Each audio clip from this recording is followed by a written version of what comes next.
Okay, so I am kind of curious as to what your engineering background is. I mean, what's your story? Okay, Tell me your story. hi, my name's Jason Sanderson. Basically, for the last 15 years, I've been a record producer, and then I got all into lifestyle and development stuff, ended up being a bit more of a coach in that area, and now I'm going to be coaching as my new startup company called Endless Wave Dynamics, which is basically taking lifestyle development and transforming it into help for the creative industries. So helping with confidence, charisma, and basically building rapport and kind of leveling people up to things that are missing in the creative industries. But my engineering background, basically, I started out, if we want to go well back, to me leaving school. I'd started just doing a music tech, B-Tech at college. Mm. For me at that point in my life, it was just all about hanging out, and there was no I didn't have a goal or anything out of what we're doing. I was just enjoying life as as a 17-year-old or Yeah. whatever. From there, I was playing in lots of bands and a local rehearsal studio where I was practicing a lot. They had a recording studio set up in there, and whenever I'd be done with the band practice, the guys who run that studio used to kind of let me sit in at the back of the room. Like, this is back in the day before like computer type studios. This is all on it was digital, but it were all digital tape based machines, and there was some analog in there was lots of analog in there, analog desk and all original outboard type stuff. So basically, end of practice, like 2 3 times a week, I'd be sat at the back of the room just watching these two guys do their thing. Both the two mentors that I had at the time, they were actually electronic music producers, Mm. and that's not necessarily something that I was into, but it really opened up my eyes to different type of genres than and basically opened up my scope of what I was into or whatever. The studio is also pretty well known as a folk studio, as a folk recording studio. Yeah. It got set up during the miners' strike in the 80s, and the entire clientele tended to be kind of folk musicians. So not only was I like kind of in a heavy rock metal type band, and I was following all that with the gigging and really into that. But I'd also got this electronic background, and I'd also got this folk background with all these linear old school miking techniques and things like that. So I'd got a real body of information that were happening Right. around me, Wow. which is like really cool for like a 17-year-old. That's something that you don't see tending to happen nowadays. It's like it's a crazy thing that you don't get to have that kind of mentorship. Yeah. It really put me in good stead. It was great. So basically, what happened was, the guys that were working there, they noticed how interested I was in the subject, and one of the guys rang me up one day, and he was just like, "Look, we can tell that you're really interested. Do you want to come down and be a volunteer with us? We can't afford to pay you any money, Yeah. but we can see how involved you're wanting to be, and we'd love nothing more than to help you out and train you up, basically." And I was just like, whoa, yeah. And at the time, I mean, like, I think this was like I'd pretty much done a year of sitting in the back of the room, whatever. So like Yeah. after a year, like turning 18 or whatever, and I got people around me, like parents were saying, "No, how much you getting paid? How much you getting paid?" And I'm just like, I'm not getting paid anything, but that's not the point. I'm just going Right. to go in Sure. and just be, it's a vocational type thing where it's eventually going to lead to me getting paid.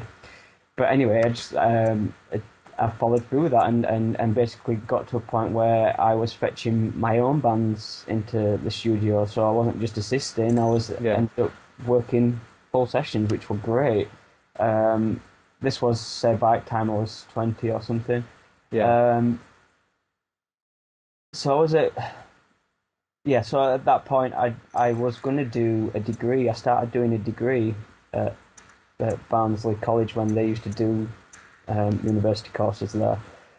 So I started doing a degree with my friend, and from September it got to Christmas, and I'd not learnt a single thing on the course, but yet, and I seemed to knew everything that the teachers were telling me, and even some points pointing out mistakes in what the teachers were saying, because I developed that much in such a short space of time. Yeah. That I was well ahead of whatever they was trying to teach me. So I finished doing the uni degree. I was like, I'm not wasting my money. And basically, I'd actually used this kind of charm and charisma kind of thing to blag my way through onto the uni course in the first place. I never even, and that's another thing that people want to actually watch out for. They don't necessarily need to go through these linear steps to get into the university type applications. I just showed up on the day and just asked. Yeah, I mean, this is one of the things I wanted to ask you about. I mean, Yeah. For me, like I had sort of, some of the things you said there, like I can draw relationships with. I mean, like when I was at school, I remember doing a music technology course, and my teacher, he was from a sort of classical music background, and he had no idea, but he was teaching it.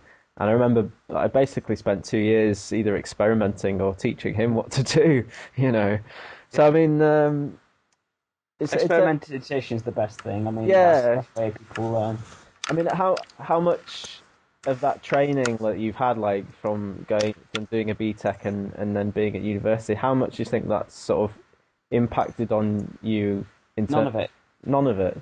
none of the formal education.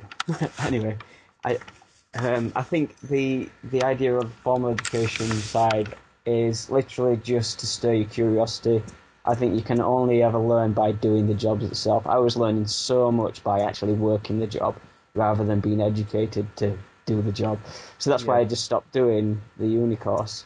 At the same time, I was fetching in bands from like they were travelling down from Leeds. I know that's where you are right now, is it? Yeah, that's right. Yeah. So bands like travelling down from Leeds. We've got bands coming from Sheffield, and as far as by the time I was done, they were coming from Manchester. So like a pretty broad scope for like a 20-year-old assisting in the studio or whatever, which were great. So I sticked at that for a while. I had a little part-time job in the morning that as a cleaner or something at school, so that I had a little bit of money.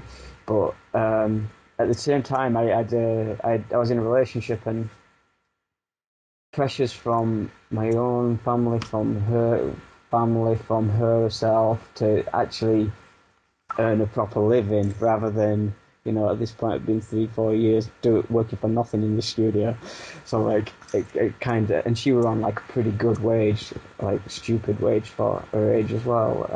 And it just didn't sit right with everyone around me that I was earning nothing and I wasn't fitting this kind of mainstream belief of what you're supposed to do in life, So were you getting a lot of flack then for the a shitload of flack, and I'm sure you've had the same, Tim. Yeah, of course. Yeah. So what happened was I decided to jack in the job at the studio, that even though like I wasn't being paid at the studio where I was working, and get a teacher job. I applied to be a music tech teacher at this music school that was more catered towards defected youth, kids that have been thrown out of school, rehabilitating those bad behaved kids, kind of thing. They go to this music school for some kind of special education kind of thing, and I'd get put in classes that I wasn't particularly trained to do. People dealing with even things like autism and Asperger's and all these kind of things that I wasn't trained to do, and I wasn't even a trained teacher at the time, but I started doing my teacher training. So did you just flag your way into that as well? Yeah. I can see there's a funny story here. behind that. There was the guy that actually there was the application. I went and did the interviews, and they actually gave the job to somebody else that was more qualified, but they liked me that much that they opened up another position especially for me. So, I mean, which was great. it just serves to show that, like, you know, if you go down the non Linear stand, approach of yeah, things. exactly, yeah, Always, you then don't have to. I always say question everything in life. Somebody tells you to do something, ask why or where you can fit in a different role around whatever you need to get done. It's always a case. You can blag your way into anything. It's like groupthink mentality. You know, I always like to use this analogy that if there was an earthquake and you popped your head out of the door, and if you saw people were all panicking as well, then you'd be like, ah! But if you popped your head out the door and then everybody, there was nothing happening, everybody was just all peaceful and fine, then you'd just pop your head back in the door again, you'd be fine. It's like people just always go with whatever's happening around them yeah, and accept for granted. And I kind of can't live that way. I've always been awkward. I've always been the one to kind of want to do something different, and then sometimes that don't work out for me, but it's fine. I know that I've kind of gone by my own means. Does that kind of make sense? yeah. I mean, I'm sure there's lots of musicians out there that perhaps feel the same way, and it's like, you know, I think it's that comes with being a creative. yeah. I mean, it's not. I wouldn't say it's a conscious decision. Would you, that getting into something artistic or music is, you know, it's not the logical thing to do, is it? No. But then it's that drive Yep. that you can't give up, you know. Sure. Sure. So that drive actually got eventually. It made me realize, look, I don't want to be a teacher. This is not the job for me.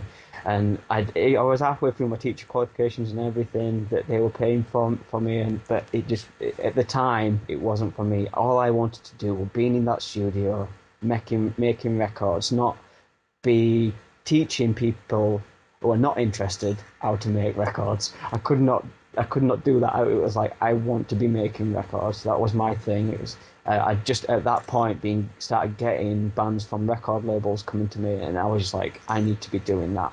So basically, I left that job and used these charm type things to go back to the old studio I was working free originally on paid work, which was great. Like I went back and basically we used to split the bill. Whatever the band would pay, half would go to the studio and half would go to me. And I was like Right. finally on a wage for doing something that I loved, which again was amazing. But it only took about another 2 years on top of that for me to be feeling a little bit unsettled again. And I don't know what it is about me. Like I must be like kind of entrepreneur ADHD or something, but I always want to move on after a few years and start doing something else. And that, yeah, again, that might come with being a creative.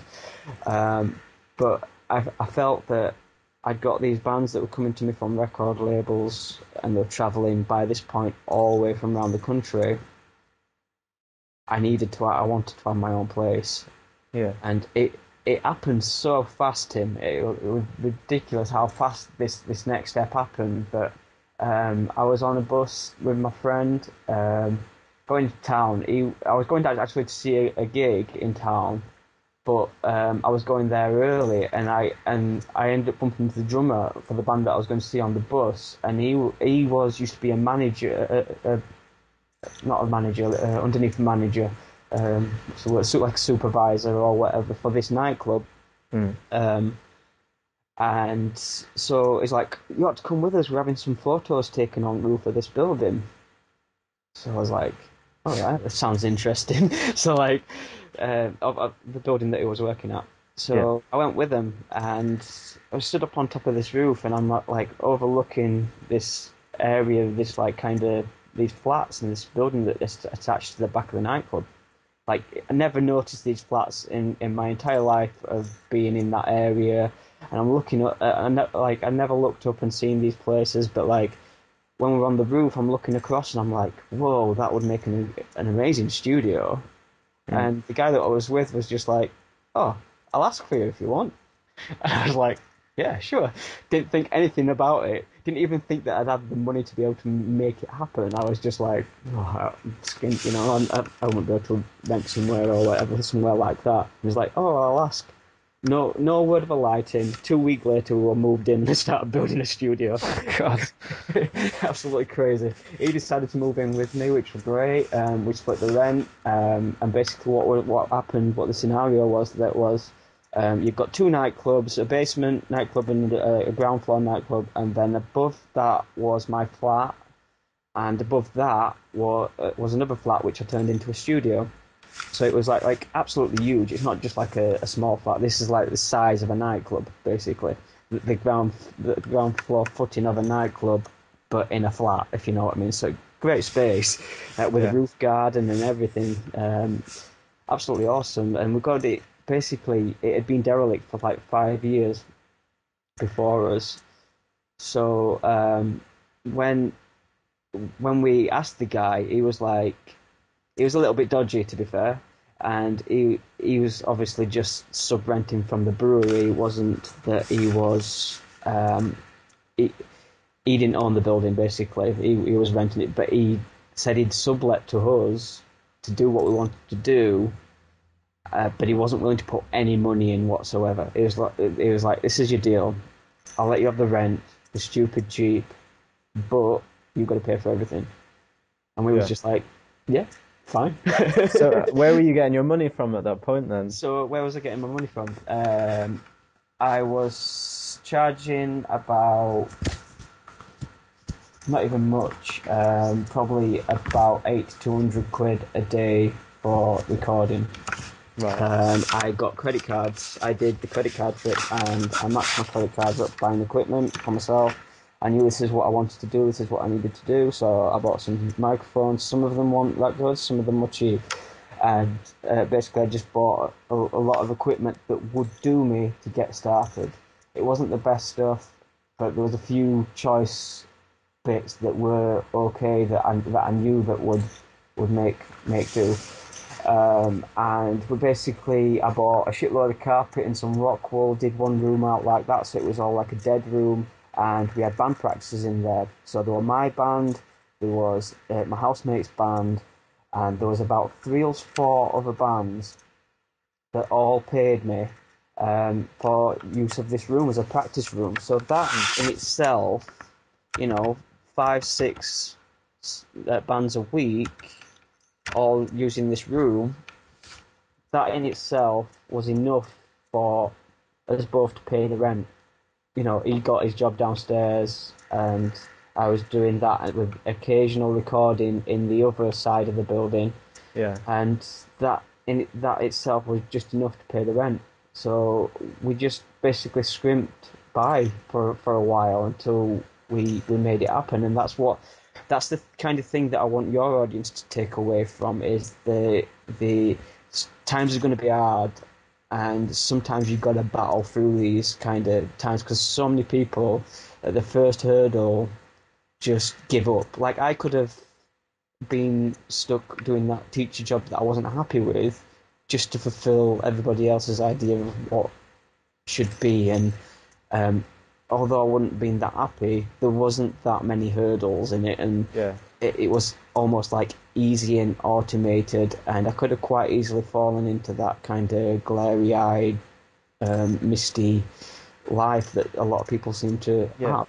So what made it hard for you then? Was it that you didn't know what to do, that it wasn't laid out for you, or Well, none of it was laid out for me. I mean, I think there's upsides and there's downsides to that, Tim. I think basically what you're going to have is, because it's not laid out, and if you're not, and this is what I want to target with my new business is being able to set the goals and work towards down a path of purpose. Because my ultimate failure in the end was that I was very floaty, and there was nothing in place, no forethought into putting things into place and being planned, and it was just all happening through me, which were fine. I don't regret anything that I've done. I've had shitloads of amazing experiences that most people doing what I do won't have had, you know. So I'm really I don't regret anything. But Yeah. my main troubles was really that, and I don't know if you've heard of a book called The E Myth by Michael Gerber. Yes, I have. Yeah, Have you read it? I have. Cool, cool. Because that book kind of lays out some amazing concepts that, and I'll just say for your audience in case they haven't heard about it, but Yeah. basically, it lays out that when you start tackling a job as a creative, as taking a hobby into a career, that you usually 9 times out of 10 they tend to fail on the grounds that you've only ever put in this creative process in place, and that you don't ever think about the entrepreneur in you that needs to happen, that's basically thinking about the future and putting goals in place and making, well, and then the third aspect, the manager side, and making those goals happen, and being managerial and putting things into systems in place to make those goals happen. So you actually, as a business in creatives, you need to do all those three things. And I'm going to be honest, for the last 10 years, I've just been totally going off this creative thing. So I mean, just to fetch you up to speed, because there's a chunk missing, but that all went on fine. I ended up even building a really nice studio in there over time. I ended up selling all my crappy gear and basically having really top end gear where I'd spend like £1,000 just for one unit of something, you know.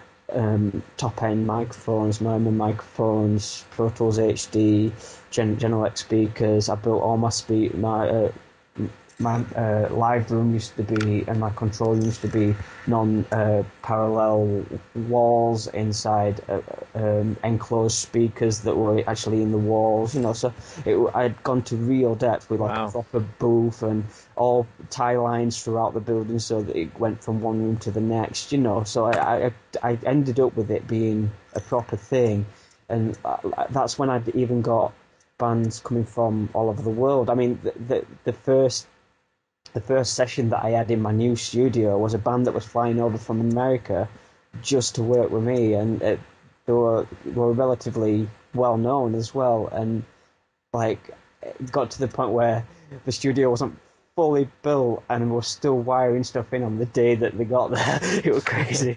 Like, but yeah, bands were traveling from everywhere. Like, I got work from Germany, Sweden, Switzerland, France. You name it, I've pretty much done it. It was great, you know, absolutely awesome. Shitloads of independent record labels all working with me, and even childhood heroes, you know. So like, totally cool. But I'd still got these two missing pieces of the puzzle, and because of that, I was always broke. I'd always got no money whatsoever. I never could put a value on myself, even though I was obviously doing good enough work for these people to travel towards me. I was always charging bottom rate, because I didn't have that inner confidence and belief that I was worth more than that. And I was extremely limited belief by the background that I had in punk rock. Like, a lot of the bands that I was in, it was all like hardcore punk rock, like heavy type stuff, where you have this kind of anti-establishment type of thing. So you don't even want to deal with money. You didn't even want to think about money, and that in itself screwed me up. It really did. I mean, it's, well, two things really before we get onto that. The first is, and you talked about, you know, that you felt that you didn't believe in your value for what you were doing, and then you lowered your prices because of that. I didn't lower the prices. I've just never raised them. Well, basically, I put them up a bit, but the most that I was ever charging was like 125 a day, 150 a day, or whatever. But for a top, like a decent level studio to what I was and the quality of work that I was putting out, that's nothing. That's not enough to build a business off. Yeah, I Uh, mean, my feeling, from the multitude of musicians, artists, and just generally people in the music industry, is this. It seems to be like an overriding lack of self-belief. mhm. I mean, do you think it is down to you said that you had the influence from the punk side of things. Yep. Do you think it's down to these sorts of communities that are informing us in these ways that make us think that we don't need money or that money's not important? Good question. Um, y- yes, I do, but I also think it's more to do with that kind of thing that I was talking about with Michael Gerber's book, where we're only ever thinking about the one side of things. I think we're only ever thinking about the making of the process of doing what we're doing, Mm. and not how we can last in that industry or doing that. I think most people, this is like what I think is people like, especially in music, people are willing to spend like 20 grand's worth on gear. Like they'll buy Les Pauls, they'll buy um, massive boogie amps and all these kind of things. They'll spend shitloads of money. They'll spend all this money, and they never ever think about spending that little bit of money towards setting these inner belief concepts up in themselves, and taking a little bit of coaching in the right area to make sure that in 10 years' time they're still going to be loving what they're doing. I've known so many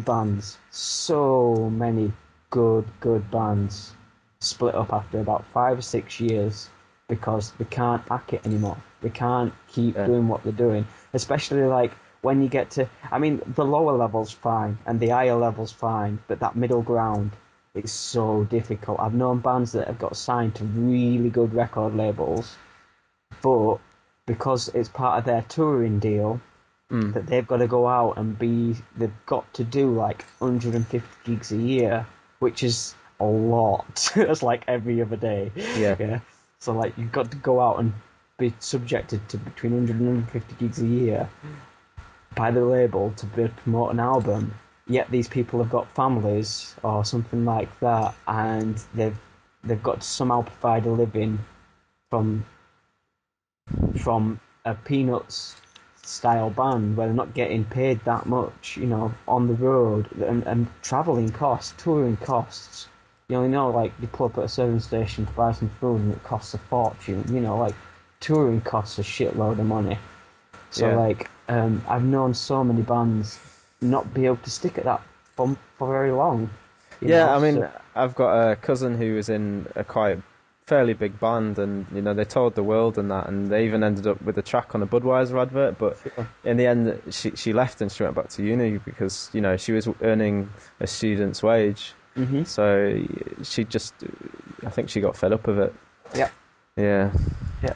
But that's I mean, there's two sides to the story, isn't there? Why are people getting into music? Are they getting into music because it's just they like music, or and then on top of that expecting that they're going to get some money, or are they attacking it like a business? And then if they do all those steps right and build the foundations in business, hmm.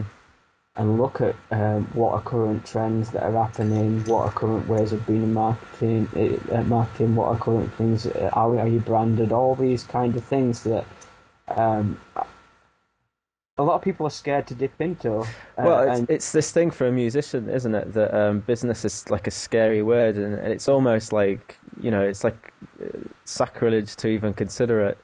Yep. Um, and there's a lot of people that are very cynical about even taking those steps. there's that whole thing of selling out. That seems to be a big thing in the music industry. It's like, oh, you can't sell out, or that person they've sold out. I don't want to be like them. Yeah, it's so painful. It's I, so painful, and I've lived that. Yeah. yeah, I mean, I used to be that way myself. I used to think that there's no way that I would ever do that, and I would, you would look at these bands and you'd be like, oh, I can't believe that band, like this band, I can't believe they're doing it that way, like they're ruining the music, they're ruining the music that I love. But then years later, I guess I'm looking at it differently now. Sure. Sure, you're looking at it differently because you felt the pain and you realise that you need a solution. Now, what tends to happen is when you've got like the bigger type bands they have got the support around them, they have got a marketer, they have got a PR person, they have got a manager, they have got all this other support behind them, and this momentum that they are pushing, where the band don't even have to think about those kind of things. Yeah. The sellout just become the quote in quotations sellout naturally comes because those people are gearing that band towards making a success, so everybody gets paid. Whereas like lower down the ladder, the only way to actually make those things happen now is either try and outsource it to somebody that's just an up-and-comer like yourselves, who's willing to bust the balls to be a marketer for you, bust the balls to be a PR person for you, bust the balls to be a manager for you, or learn to do these things yourself. And learning to do these things yourself, or at least taking the first steps towards learning these things yourself, is not too difficult once you get your head around it's possible. So that's why I'm wanting to make a platform for this, and I'm sure that's why you're wanting to make a platform for this, is to basically provide a resource for people to make those first steps. Yeah, I mean, you're so right there. Just on all the things that you said, like when I was trying to do things on my own, I didn't have any mentor, any coach. I didn't even know that I needed one. Yeah. And based on your story, I'm sure that you didn't either. And that sort of thing it's for me, that's the missing pieces that, like you say, that the musicians and artists and just people generally in the music industry, engineers, songwriters, singers, sound designers. I mean, if they all had somebody who they could speak to, that they could learn from, not just like a teacher in an institution, which doesn't, a teacher in an institution doesn't care or doesn't have the experience to truly teach you what you need, the actual real world experience. We all suffer from this kind of fear of being ostracized by the act of asking for help. Just that simple thing of saying, I'm struggling with this, what can I do for you so that in return you can do something for me? That just doesn't happen. People are scared to ask for help. They're scared of people around them feeling like they're suddenly going to be cast out of a group because they don't know what they need to know to do something effectively. And it's so ironic that you're saying that, because often the truth is that when you do put yourself out there, people tend to respect you a lot more, and more doors open for you, more opportunities. It's what makes it happen. Yeah, and that also leads me to what could be a great endpoint is what I think is probably the most important out of all this is, and I've been burnt by it so many times with my failures. One of the main reasons why I fail so much is not being able to communicate effectively and direct as what, say, somebody higher up the ladder would do. Like a lot of the music industries tend to be quite hard going. It's like very hard faced, and the people at the top are very directly spoken.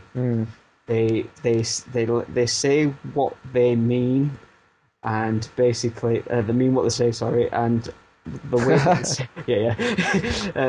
or both really. Yeah. But they're not scared of holding back. The second that something's an issue, they voice it, and they're very direct and strict on what they're saying. Right. I was always fluffy in that area. I was always scared to voice my concern or my opinion about something, even as a producer.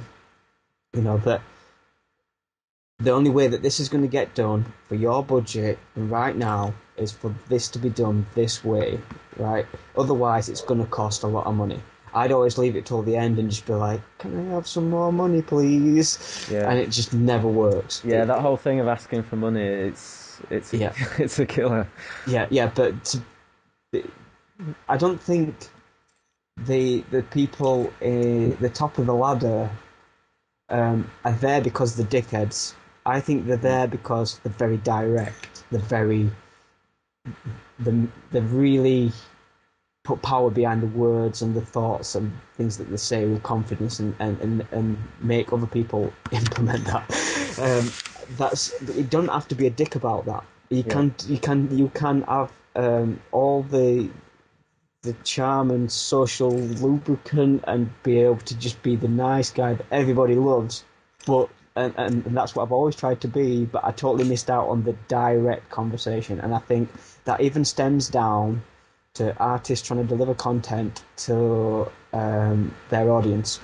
Basically, the people that are really doing well in this industry right now are the people that have got some kind of two-way conversation with their audience. That definitely that goes to like all the pledge type stuff. You know, the campaign type paying early kind of thing that goes on. You know, the pledge stuff. That's basically all a two-way conversation that you're having with your audience. They're talking back to you, you're listening, and you're talking to them directly, and that's it. People need to do that. That's where hopefully what I'm going to try and deliver is this kind of social aspect of it, that you need to be out there talking to your audience and to the people that matter in making your business a success. Yeah, I mean that's a nice segue into you mentioned your lifestyle changes and the fact that you're going to go into coaching with your business. Mm-hmm. So tell us a bit about that. Yeah, so just it was never something that I ever thought that I'd be possible for me to do.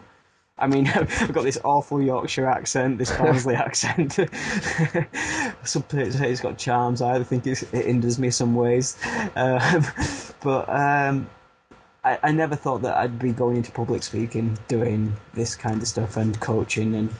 But I got asked so many times while I was at the peak of my producing to go in and do uni talks, just lectures. Basically, just go in and talk about what it is that I do and how they could help. And at the time, I'd shit bricks at the thought. I literally could not imagine myself stepping outside of a control room and talking to a room full of people or whatever. But as I got better with the lifestyle type of stuff, it ended up being that people were asking me advice. People were asking my opinions on things, and that's like a really cool thing. But like, as I've been doing this, I've been kind of also in the back of my mind this kind of this failure almost that I've had with the music production type stuff. It's not that I've failed. It's just that I didn't apply these two other skills or whatever. So, you know yourself, as soon as you start getting into self-development, your brain just starts boiling with lots of different thoughts about different things and the way to improve yourself, and you become addicted to bettering yourself in different ways. So, like, for me, my final step, because I'm finally in a relationship that I'm really, really happy with, and basically the next step for me was to sort my money and my financial situation out, and to look into doing whatever I can in business to up my game there. So as I've been learning all these entrepreneur type skills, I realized it's such a huge crossover. It's basically they're learning the same thing happens in lifestyle skills as what they do in business skills, as what they do in health and fitness type areas, and they're all three of those actually the biggest selling communities that you can do on info products. what I realised is that there's not actually anything out there, and I'm sure you that's what you've realised as well, is there's not actually any resource out there to do a crossover into all the same kind of things, but in the creative industries. So you're tackling music, like Yeah, what is it that these people are missing out on, um, that's keeping them back from being what the successful people are doing? And it might not be that the successful people know what they're doing. There's definitely a system there that's making those people successful. And like I said before, like that guy at the top, that or girl at the top, that's been very directly spoken, that's been very organised, that's been very managerial, that's been very entrepreneurial and setting goals. You know, those things are what makes and breaks your success in for me in the music industry. Well, for you in the music industry, but me as a whole in the creative industries. yeah. So that's where I'm at. So I mean, you told me that you've got some stuff coming up in London. I mean, you're there now, right? I was there yesterday, just Okay. meeting. Basically, the way that I'm starting this off, because I'm not being. We're kind of being niched by picking these things, but I also realise that there's such a crossover, and I feel that because the music industry is so small in its own right, because say photography is so small in its own right, videography, um, all the different arts, you know, acting, um, everything, all these different things, they all follow the similar kind of principles of what makes that person successful. And I want us all to learn from each other. So I'm just going around basically talking to people right now and building up this kind of momentum behind me. I've got a great network, to be fair, and it's all stemmed back from the music production stuff that I've from working with record labels, from being out there with bands, sometimes going out on tour with them and meeting other people and stuff. And I've got a great network of people around me that are all really talented in PR skills, in manager skills, in creative writing, in photography, in web design, in tech industries, all these kind of things. I've got friends who are at, if not my level, but way higher than my level, for me to build a platform and each learn off each other, and basically not only open a few other people's eyes, but open our own eyes as well to what's possible. That's the defining factors between what's making these people successful and not. Yeah, So, I mean, I can draw a lot of parallels there in the, you know, you can't really do this stuff on your own. You really need to Yep. be talking to people around you, to your peers, and learning from people who've done it before you. I mean, if you want to, for example, in music, if you want to make a living, you can't do that without connecting with other people. It's just not possible. Yeah, So I mean, definitely. yeah, completely. The big advice that I would give to all your audience, is get a contract. It's something that I fell short of every time by not doing it, and always got burned with money. If you have that direct conversation at the beginning before you even start about the monetary value of what it is that you're doing and what they are going to achieve, and put that in a contract, that person will not have an issue at the end with paying what they have said that they're going to pay and what you're willing to accept. Yeah, For me, I was always like scared of asking, and the project would say stem out of control because nobody got an idea about what actually was being paid, and it ended up being me working weeks and weeks extra than what they actually budgeted for, but it's what needed to get done because the band approached the project in a lax way or something. So because I never did that, that's why I never ended up with any money in my pocket. yeah, So the main thing, and from what I've learned while studying all this stuff in the last few years, is basically have that in place. There's no way that there's none of this. Oh, they're a mate, and eventually they'll pay up. mm, I've been stung. yeah. well, not thousands, but definitely hundreds of times. So when you say contract, are you talking a written contract? Is Yep, that right? Yeah. yep. Not For me, verbal. I got a friend that was studying law at a university, and he wrote me up a contract. I never actually used it because I was too scared to use it. I was always that fear mindset when I was at the peak with my music production. Um, Looking back now, I'm so dumb for not using it because that having that direct conversation in the very first instance and just like it don't have to be difficult, Tim. It doesn't have to be a complex contract. It's just stating something like, um, this will be the work that I will be doing. Um, if it takes longer than this period, I'm willing to accept this amount of money for the project. But if it takes this X amount longer than what it should do because of reasons out of my control, then the value goes to this X amount or whatever, and everybody's got to be in agreement and make sure that if they're working with a record company, that they have somebody look over it as much as whatever they present to you, you have somebody look over. It's not gonna take a lot of effort to get somebody who knows what they're talking about have a look at Yeah. what's written down, and basically everybody agreed to it. Uh, People are scared by it. People are scared by that in a big way. I was, and it bit me in the ass so many times for not doing it. So that's what I'd say to your audience as Yeah. far as the biggest kind of thing. Other than that, I think on a plus type of thing, just do it. Get your friends' bands round, record them in whatever way that you can actually make happen.